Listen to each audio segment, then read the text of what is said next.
All right. Think we're good. Welcome back to another one of these things where we're just sort of talking about whatever comes to mind. Hope you're having a fantastic Friday. And yeah, today was today's actually not too bad. Today I thought it was going to be a lot worse than it actually was. I was going to be like busy the entire day, but I got to like noon and was like, I actually finished everything. Everything got done that I needed to do, and I just like caught up on something so that the work I have to do on Sunday is a little easier. So I basically just got to wind down afternoon today, which is a rarity to say the least. But always a welcome thing when it does happen. Um, yeah, your day is going great. That's wonderful too, and I certainly hope it is. Things to talk about today. I was thinking about grabbing an amiibo off the board, but wall, it's a wall. But I was I've kind of been thinking a lot about like some of the what what do you call them, like challenge games, basically, or not really challenge games, but like taking a game and putting an interesting spin on it to make it sort of new again. So what's kind of neat about, and this is kind of spinning off like the speedrunning community. I definitely didn't plan any of how I'm going to say any of this, but this is all kind of spinning off of the speedrunning community when they're looking for ways to like enhance a game or make a game more interesting beyond just a speed factor. They're often looking for ways to manipulate the game in some way or play it in a way that it wasn't really intended to be played. What's really nice is, at least for older games, things called emulators exist. Emulators and ROMs. Basically, remaking a game that can be run on not the original console. So if you have an emulator, it's a program that you'd run on a computer, and a ROM would be the code for a game, but it's not the original code. You're able to change it in ways that the original wouldn't let you, which opens up a ton of possibilities for how to play that game. One of the things that Heather and I are probably going to do, if I can convince her to do it, is a combo randomizer run of a Link to the Past and Super Metroid. I'm actually playing through A Link to the Past right now, not like this instant, but currently, but also not currently, to remind myself kind of how the game plays. I think I've beaten that game once or twice, maybe. And it's been a while. I know I really liked it, and I can get through it fairly easily. Side note: that game's a lot harder past the first 3 dungeons than I remember. I died a lot, just sort of piecing that stuff together. But like these games alone have given people a hard time. Just one, playing it casually, they can be pretty tough games. There's not a ton of direction. Way more direction in A Link to the Past than there were in previous Zelda games. And there's a little bit of direction in Super Metroid, but kind of how Metroid games are like came to be, they're really more about you get something, run into a wall, be like, I wonder if I can get past this, and then you get something new, and you're like, I could probably use this to get past that wall, whatever it was. So it is a little bit of remembering. Like Super Metroid definitely sets you up for this kind of gameplay better than A Link to the Past does. But I'm also getting a little ahead of myself. So these games are already fairly notorious for being difficult, especially Super Metroid. With a combo randomizer, 2 words that probably make very little sense when put next to combo randomizer, Link to the Past, and Super Metroid. The combo part just means that they can be played together. You're supposed to be playing it with one person, but you can play a co-op version of it. Heather and I will probably do a run of it where I'm playing A Link to the Past and she's playing Super Metroid. And that's where the combo part happens. These games are intertwined. The ROM that you play the games with allows for switching between the games at certain points, in those games. So there's 4 rooms that are connected, that are connecting those 2 games together within the respective games. So there's a map room early in the game for Super Metroid that will take you to a fortune teller's house in A Link to the Past, and you connect through those worlds in that way. The other part is probably the more interesting part. Like putting the games together is like, okay, kind of neat, but there's no reason to like switch between them at all if the game is left untouched, because you're able to beat Super Metroid all the way through, and you're able to beat A Link to the Past all the way through without like any real, well, I shouldn't say any real trouble, because it's like hard enough on its own, but there's no incentive to jump between the games. It's really just a way to like play both games without having to load in another ROM or something. So the interesting part that comes in there is the randomizer part, where in A Link to the Past and Super Metroid, the goal is always to get to the end of the game. The designers, developers intend for you to pick up items in a specific order to get you through the game in an intended flow. What randomizing does is takes all of those items and just moves them all around. You don't know where they're at. They're not in their normal spots, or at least they have a very strong chance of not being in their normal spots. So what that combo piece opens up for there, that's kind of the interesting part too, is that the Link to the Past items don't have to be in A Link to the Past. They could be in Super Metroid, and vice versa. So you could like be walking around and like the kid with the bug catching net is like, I'm sick and I can't go outside, and I would used to like catching bugs. Here, have my bug catching net, and then he'll give you like 5 missiles. It's like, why did you have 5 missiles, kid? But that's also something Link can't use. It's for Samus to use in Super Metroid, which you only get by going back into the other game. So there are ways that you can help progress the other game a little bit. If you run into a wall in Super Metroid, like in that game's case, having Morph Ball and Morph Ball bombs is some of the biggest like area openers. You give Morph Ball like right away in Super Metroid normally, but if it's not in that first spot or not in one of the other places that you can reach without Morph Ball, then chances are it's in A Link to the Past, and you have to jump over to that game and try and find the items that you need to progress in Super Metroid, and vice versa. I've seen it done at Games Done Quick events, but haven't really done it myself. I always think of it as like something that'd just be too hard to approach. But recently I saw Dan Floyd playing this exact same setup with another Dan. I can't remember his name. A little sad. I could probably go look that up before the end of this. But like I'm not even gonna guess.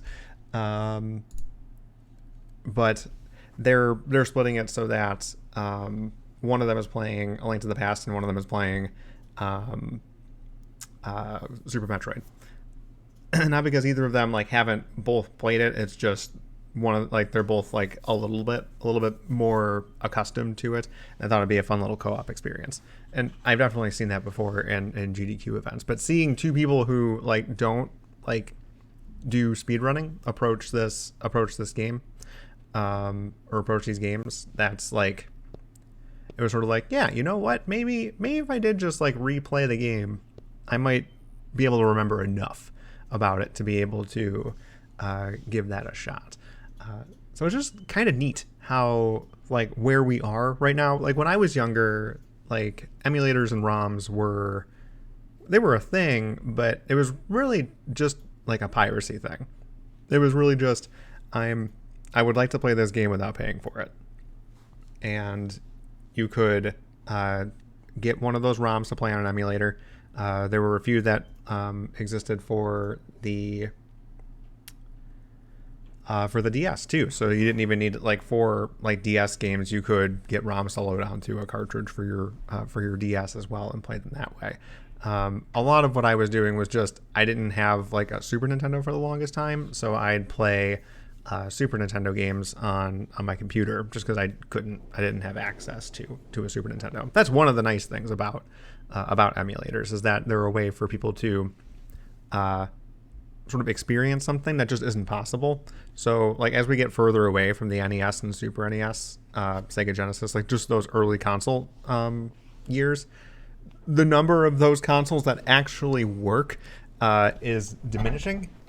So it's good to have options to play those old games in ways that are pretty close to how they were on the consoles. Like that'll be still the best way to experience it, because the rest of it is just a rough approximation. It could be a really close approximation, but it's still not the original thing. But it's still a really good way to sort of preserve that video game history, which is fantastic. I really hope that, like, I know we're making a little bit more progress in understanding that that benefit from having emulators, but at the same time, like a lot of the big companies just don't like the idea of them because it's just at the end of the day it's still like a way to pirate things. So I'd like to think that I wish we could look past that and see just the benefit of having them, so that like we're not losing like amazing games just to time and us not using a tool that's available to be able to preserve some of these experiences and let other people experience them too. So even beyond like just, yes, you can manipulate the game by taking that ROM based on the original game and manipulating it, but they're also just really, really good tools just on their own. But beyond that, wasn't really what I want to talk about. But there's my little PSA there. Emulators can be pretty good, and they're going to be a fantastic way for us to, without depending on the original IP holders of like franchises. Like, if we had to just trust that Nintendo would remake all of the Mario games forever for every console that they ever make, then that's depending on Nintendo to ensure that people can play the original Super Mario Brothers in 30 years. And they've been doing pretty good about it so far. They're actually one of the ones who like were just backing virtual console type things for forever. They made their own emulator and put it on the Wii and on their other consoles beyond that. But not everybody's doing that. So having options for that, for people who aren't like, we're not a big enough company that we like want to keep porting our games forward for your direction. This was right for me. This was right for you.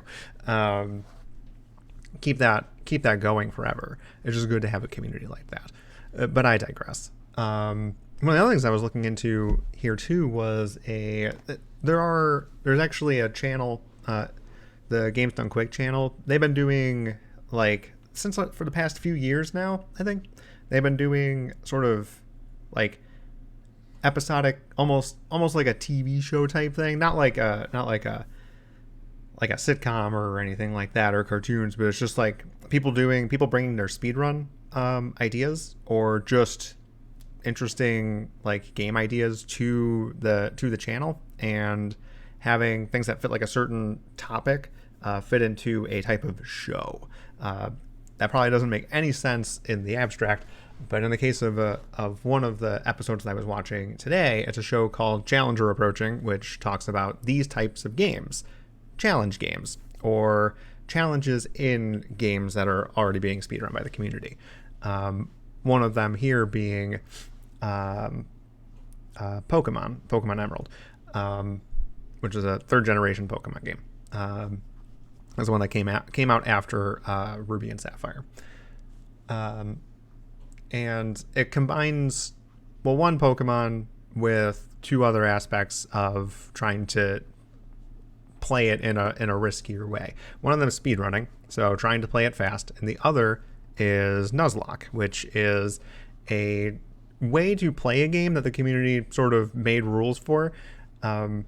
Really quickly going through that, it's just every route on the game every route in the game, just basically a path between cities. It could be caves, it could be seas, it could be rivers, it could be, or not really rivers, it's not usually rivers, or just grassy areas between towns. Any one of those areas, you're only allowed to catch the first thing that you encounter, the first Pokemon that you encounter. And if it gets KO'd, it's gone forever. And you have to nickname them all to make you feel more attached to them. So that way, when they do faint and they're like, oh no, they're gone forever, they actually died, you feel like Muffin shouldn't have gone, even if Muffin was just like a Cyndaquil. Probably a bad example, that would have been Gen 2 starters, but you get the picture. And in this case, the runner for this episode, Shenanigans, he kind of put together this way of making it a speed game while doing Nuzlocke at the same time. He just calls it Speedlock, where he takes out the nicknaming rule so that you don't have to spend time inputting names for everything. But he starts the game with a 5-minute countdown, and it's always going down. And the only way that you can add time to that clock is by basically sacrificing Pokemon that you've caught. So from the start, you have to balance whether you're going to raise the first Pokemon that you get or raise something that you're that you catch afterwards. And every other Pokemon that you get is just food for the clock.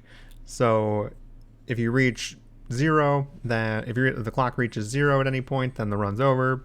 If you completely white out, the run's over. Basically the ways that you would normally lose a Nuzlocke. In addition to that, it's if that timer ever reaches 0, if you're not releasing enough Pokemon fast enough, or depositing them right now. So that's less time. I think most Nuzlocke stuff is just you put the Pokemon in a box on the PC, and you just don't touch them after that. Also, if they do get KO'd, that would normally mean you can't use them, but that also doesn't count towards the clock either. You need to actually willingly dispose of the Pokemon to be able to convert it to time, essentially, which seems pretty neat. Just again, one of those ways that you can change the game's rules a little bit. In that case, you could even do it without manipulating without manipulating the game itself. Like, to do all of those things, to do a Nuzlocke and to do the speed lock, you don't have to modify the game. However, one of the interesting things here is that they're playing on a ROM that allows for a few things to make a Nuzlocke experience a little bit better. Things like quality of life things, like just holding down a button to be able to skip text rather than having to always tap over and over again. Some of the other things there are making it a randomizer. So instead of all the Pokemon that you would normally come across and the starters being right at the start, everything is just in different areas.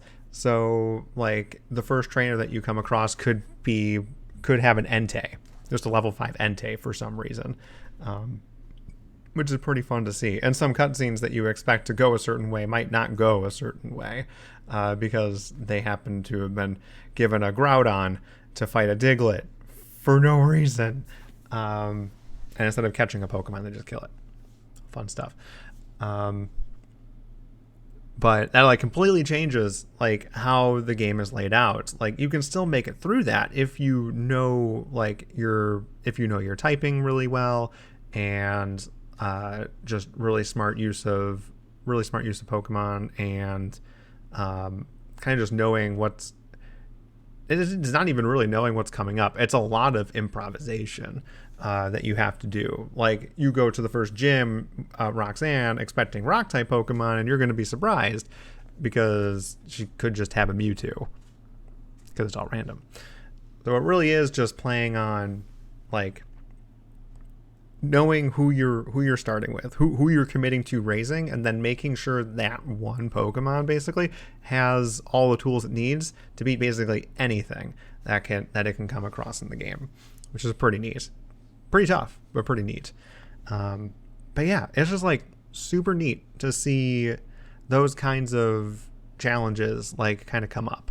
I know it was like I talked about on this channel before that like I got into speedrunning last summer just as something to give it a shot. I've always wanted to do that, and I ended up getting at the time I think tying for third place on Spyro the Dragon 2 Ripto's Rage for the Reignited trilogy on PS4, which is pretty cool. I enjoyed doing that. Like I'd still occasionally want to go back and give it a shot, even though I'm probably terrible at it right now.